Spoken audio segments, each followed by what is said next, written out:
history repeats itself. And this is what the book said. History repeats itself in 80-year blocks called saeculum, but we'll just call them history blocks.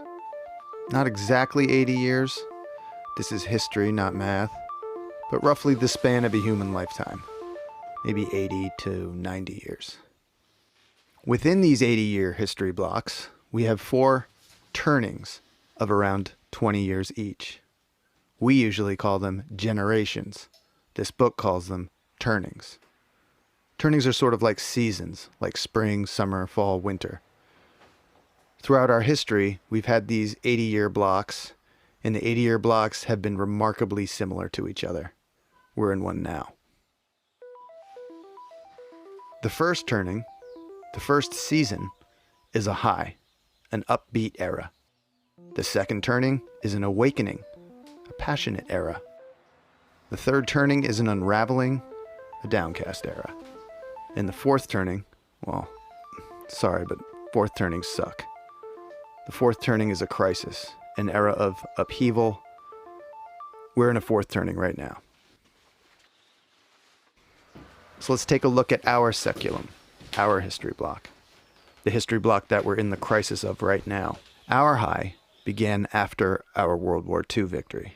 By our, we mean America's. These are America's history blocks and turnings.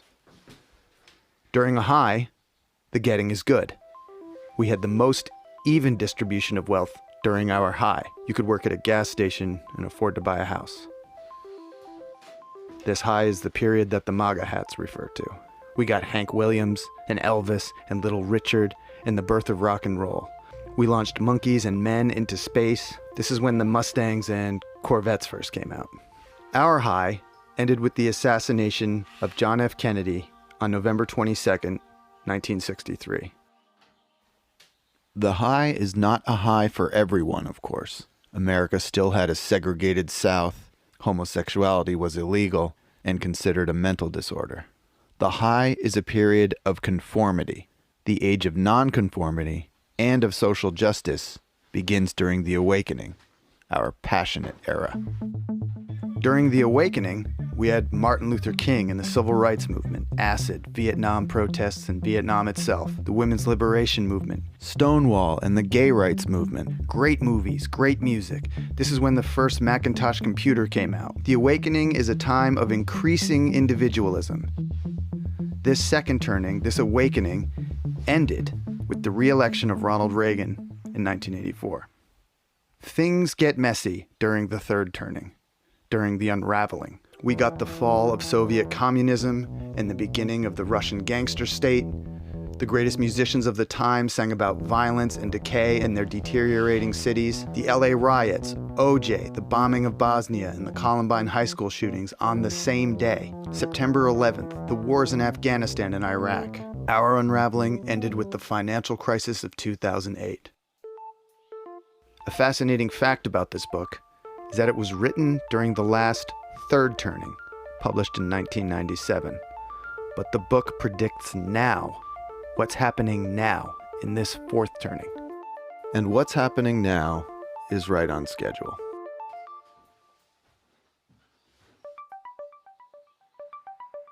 "80 years ago, in the last fourth turning, America had her Great Depression, then World War II. 80 years before that, the Civil War. 80 years before that, the Revolutionary War. Now it's our turn to save the country."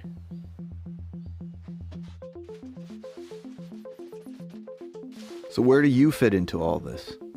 What's your role? It depends when you were born. Each generation, each cohort, tends to embody a specific archetype. An archetype that will move the society towards the next high. Each generation's archetype is the characteristic that will define the generation in its prime, in midlife. The boomer archetype is the prophet. Bill Gates and Steve Jobs are boomers and prophets. Both predicted that one day everyone, not just big corporations and governments, would own a computer. Gates even predicted a crisis like COVID-19 5 years beforehand. The writers of this book are boomers and prophets. Gen X is the nomad generation. The quintessential Gen Xer, Elon Musk, builds things that move us from one place to another. Rockets, electric cars, hyperloops, nomadic devices.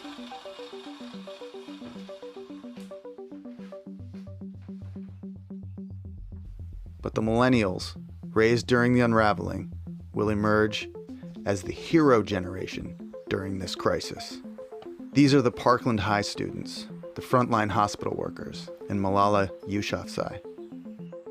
The book says millennials will be the World War II heroes of our history block. We don't know what Gen Z will do, but they will be an artist generation.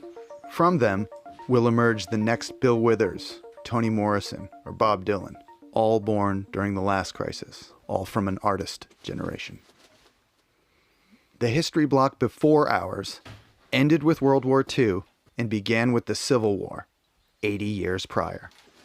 The history block before that ended with the Civil War and began with the end of the Revolutionary War, 80 years prior. Every 80 years or so, something big comes along and changes everything. And now, we're at the end of our history block, right in the middle of our crisis. We're in the process of changing our world again. The authors of The Fourth Turning tell us that these crises are like forest fires. Unpleasant, but necessary, they clear the woods for new growth. As we work towards our next high, this crisis will tilt the playing field away from the old and towards the young, they tell us. But the victory is not guaranteed. We will, each of us, need to rise to the occasion during this crisis. We will need to develop and fortify our virtues as we pursue a greener pasture.